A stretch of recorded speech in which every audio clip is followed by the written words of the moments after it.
3 লাখ টাকা নিয়ে এসেছি আজকে আমরা, 3 লাখ টাকা একটা বাচ্চার চিকিৎসার জন্য। দিদি ভাই, শ্রীনিকা কেমন আছে এখন? শ্রেণিকা একদম ভালো নেই। কি হয়েছে শ্রীনিকার? শ্রেণিকা এখনো সেই অসুস্থই রয়ে গেছে। আমাদের এখনো টাকা পয়সা কোনো জোগাড় হচ্ছে না। একদম জোগাড় চিন্তা করবেন না, আমরা 3 লাখ টাকা নিয়ে এসেছি আজকে। আপনি একটু চলুন, কান্না করবেন না দিদি ভাই। আপনি আপনি কান্না করবেন না, চলুন আপনি একটু নিয়ে চলুন আমাকে। আজকে ভিডিওটা সবাই শেয়ার করবে, প্রত্যেকে শেয়ার করবে ভিডিওটা।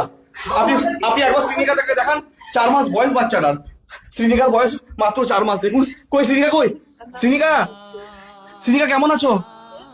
মাত্র বাচ্চাটা 4 মাস বয়স। দেখবেন পেটটা তো দেখুন তো একবার।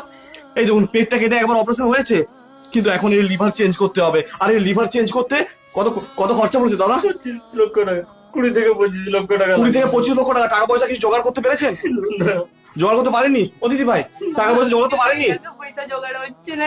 এখানে 3 লক্ষ টাকা আছে, এই টাকাটা শ্রীনিকার চিকিৎসার জন্য। কিন্তু এখনো অনেক টাকা লাগবে, অনেক টাকা লাগবে।